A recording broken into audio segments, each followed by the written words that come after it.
Halo semuanya, apa kabarnya? Semoga teman-teman semua di dalam keadaan sehat. Ya, pada video kali ini saya mau ajak teman-teman menyaksikan Bung Noel yang sepertinya lebih sreg gitu ya kalau PDIP ini ada di luar pemerintahan ya teman-teman. Karena kita tahu isunya PDIP ini juga bakal gabung ya walaupun belum ada tanda-tanda dipanggil kadernya oleh Pak Prabowo ya teman-teman. Tapi di sini kita akan lihat juga bagaimana jawaban dari perwakilan PDIP yaitu Ciko Hakim ya. Tapi sepertinya kalau Noel dia akan dapat bagian dalam pemerintahan Pak Prabowo tapi tidak tahu sebagai apa ya.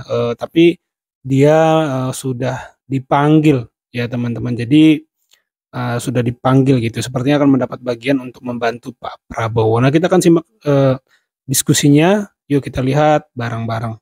Pernyataan yang tepat ya, saya rasa itu pernyataan yang tepat, normatif, dan tidak ada yang luar biasa. Yang luar biasa kalau sampai Gibran mengatakan, wow saya harus ikut terlibat dalam menentukan ini, ya itu baru luar biasa. Tapi apa yang disampaikan saudara Gibran, itu satu hal yang biasa aja, dan ini tadi sudah disampaikan oleh saudara saya Saleh Daulay juga, bahwa itu adalah implementasi dari Undang-Undang Konstitusi yang menyatakan bahwa pemilihan menteri, termasuk pencopotan, pergantian, kocok ulang, dan lain-lain, itu adalah wewenang presiden.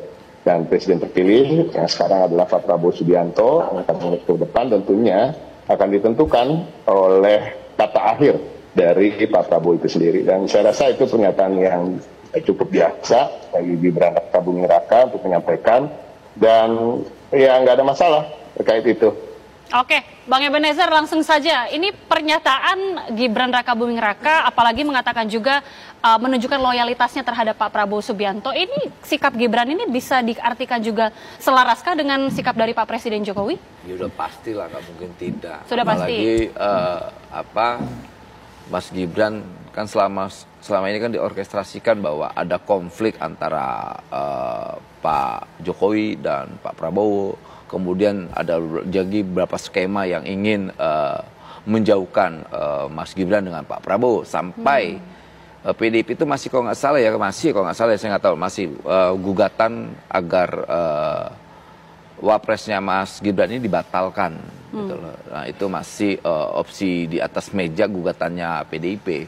Tapi apapun itu sebetulnya narasi yang selama ini disampaikan oleh PDIP itu kan semua sudah terbantahkan soal Jokowi cawe-cawe dan sebagainya. Apalagi kalau seandainya benar itu ya, tadi disebut Bung Daulay tadi bahwa PDIP ya, masuk dan sebagainya. Nggak tahu lah ada berapa menteri yang masuk di koalisi Indonesia Maju ini.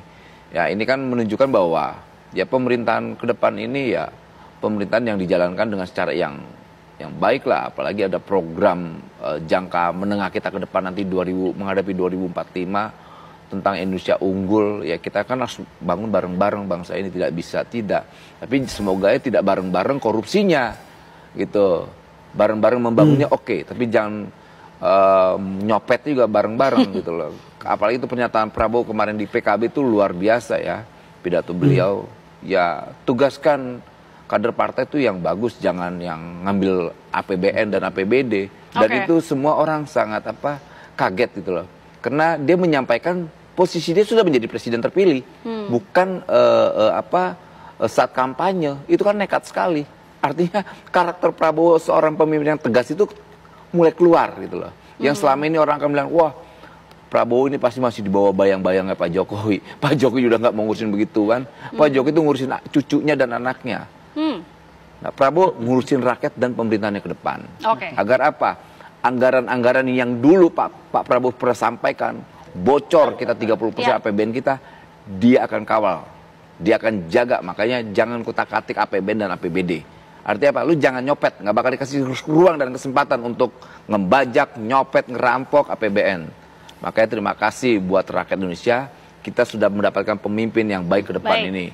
Kami kalau di PDI Perjuangan tidak ingin berandai-andai apabila Ibu Megawati Soekarno Putri belum mengeluarkan statement terkait ini. Dan itu sudah biasa, dan saya rasa masyarakat juga sudah paham di PDI Perjuangan ini kata akhir memang karena memang mandat diberikan oleh Kongres kepada Ibu Megawati untuk mengambil keputusan yang terkait dengan kebijakan yang strategis bagi partai.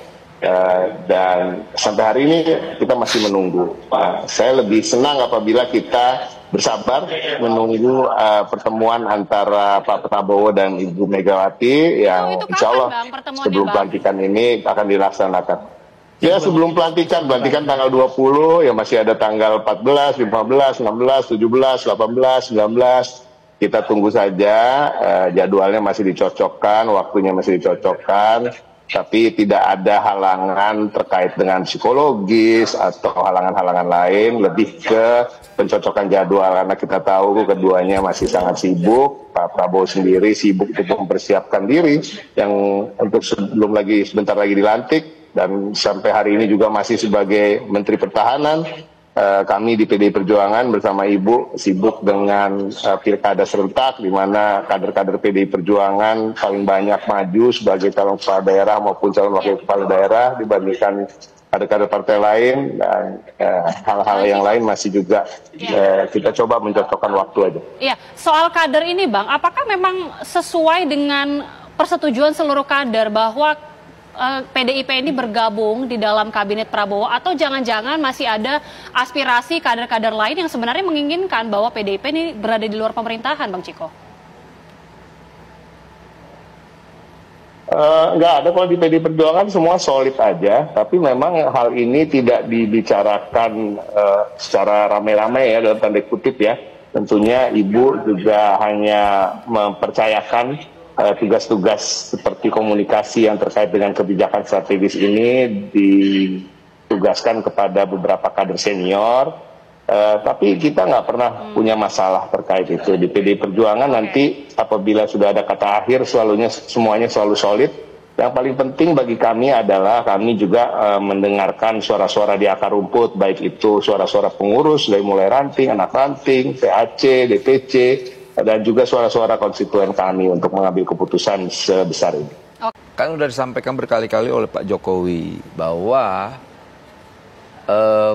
Pak Prabowo itu punya otoritas secara eksekutif tunggal dalam menentukan kebijakan-kebijakan eksekutifnya. Artinya kalau dibilang Jokowi masih ada nggak? Ya nggak mau. Jadi apa yang mau dipengaruhi? Pak Jokowi kemarin saya ketemu beberapa kali, nggak terlalu lama dengan Mas Gibran juga dan Pak Jokowi. Dia hanya pengen ngurus anaknya udah, gitu. Dia sangat percaya dengan apa yang dilakukan oleh Pak Prabowo ke depan. Makanya anaknya tadi menyampaikan bahwa saya patuh dengan apa yang dilakukan oleh Pak Prabowo. Dengan masuknya PDIP, ya, pada senang, pada semangat. Walaupun kalau mau tanya jujur, ya banyak pendukung-pendukung Pak Prabowo dan relawan-relawan Jokowi sebenarnya aneh aja gitu loh. Aneh karena? Aneh, ngapain masuk gitu loh. Seharusnya kan dia yang kemarin coba mengkritik Pak Prabowo dan sebagainya, ya udah dikritiknya di luar. Karena kalau kita lihat PDIP di luar itu menurut saya kualitas demokrasi kita makin kuat. Karena PDIP ini kan terlatih untuk di luar ya, beroposisi. Menguji pemerintahan itu berkuasa atau tidak, ujiannya di PDIP. Gitu loh, PDIP di luar aja gitu, itu bagus sekali. Toh sama bagus ya kan di luar atau di dalam, tidak ada yang buruk. Sama-sama punya kontribusi besar terhadap bagaimana membangun bangsa ini ke depan. Nah, dalam hal ini saya lihat ya lawan sepat dan kekuasaan itu ya PDIP hari ini ya, hari ini. Gitu. Jadi ya semoga aja kalaupun dia masuk di pemerintahan ya bagus juga lah ya. Tapi semoga nanti misalnya jangan juga masuk di pemerintahan cuman buat ngintel-ngintelin pemerintahan Pak Prabowo. Apalagi yang masuk nanti katanya Pak BG tuh, Budi Gunawan tuh. Aduh, itu ya jujur aja. Di aktivis itu jadi ancaman nih orang ini. Oke, Bang Ciko boleh ditanggapi nih pernyataan dari Bang Noel. Bung Noel ini ya. Perlu saya tanggapi Noel, nggak ditanggapi lah. Gimana Bang Ciko, ini tanggapan dari Bang Noel? Ya, saya sebenarnya cukup sepakat kok dengan beberapa statement tadi yang disampaikan bahwa memang perlu checks and balances. Saya juga sepakat bahwa PDI Perjuangan adalah partai yang terlatih baik berada di dalam maupun di luar kabinet ya. Kita nggak bisa bilang dalam atau luar pemerintahan. Karena kalau kita bicara pemerintahan dalam sistem demokrasi, 3 cabang pemerintahan itu eksekutif, yudikatif, dan legislatif. Jadi berada di legislatif maupun juga bila ada kader-kader kami di yudikatif, sesungguhnya juga bagian dari pemerintahan itu sendiri, walaupun tidak berada di kabinet gitu ya.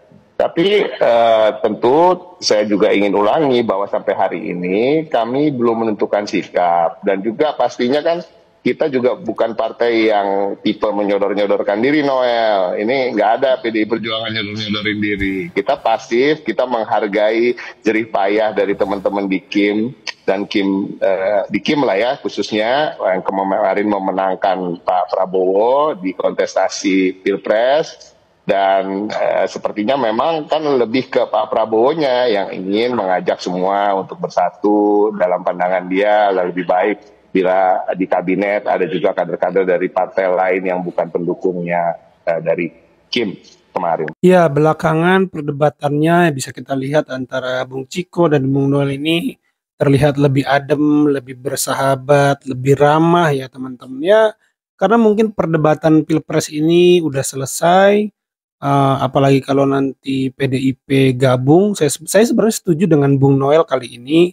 Sebaiknya PDIP di luar aja lah gitu ya. Setidaknya mewakili kaum kaum masyarakat lah, mewakili masyarakat di parlemen ya. Kasihan juga masyarakat ini ya kalau tidak punya perwakilan sebagai oposisi di parlemen. Ya mereka sih ngakunya ya walaupun koalisi, kalau ada kebijakan yang eh, dirasa tidak baik nanti akan dilawan juga ya, tapi tetap aja lah ya, yang namanya udah berkoalisi perspektif pasti sangat terpengaruh ya. Bisa saja yang sebenarnya nggak baik, tapi karena sudah jadi koalisi perspektifnya menganggap itu baik, padahal mah enggak gitu. Tapi karena sudah koalisi yang ngikut-ngikut aja kan, koalisi besar itu mau ke arah mana gitu. Jadi kali ini saya sepakat dengan Bung Noel ya, sebaiknya PDIP di luar aja lah. Udah 10 tahun dapat eksekutif, dapat legislatif ya, eh, fokus aja lah di legislatif gitu ya sekali ini menjadi oposisi. Semoga nanti di 5 tahun lagi bisa menyerap atau bisa menjadi menjadi momentum bagi masyarakat untuk semakin banyak tertarik kepada PDIP sehingga suaranya perolehan suaranya lebih besar di pileg atau pilpres ke depan gitu ya teman-teman. Kalau mereka koalisi ya selama ini paling kencang teriak kualitas demokrasi ya saat inilah membuktikannya. Kalau memang PDIP peduli pada kualitas demokrasi, sekarang saat inilah buktikan gitu omongan itu. Jadi sebaiknya di luar saja, tapi tetap bersahabat dengan Pak Prabowo, tetap mendukung ya kan. Tapi sebaiknya di luar saja. Itu kalau reaksi saya ya teman-teman dan pendapat saya. Kalau menurut teman-teman bagaimana, coba tulis di kolom komentar. Itu saja video kali ini. Terima kasih yang sudah menyimak sampai selesai. Sampai jumpa di video saya selanjutnya.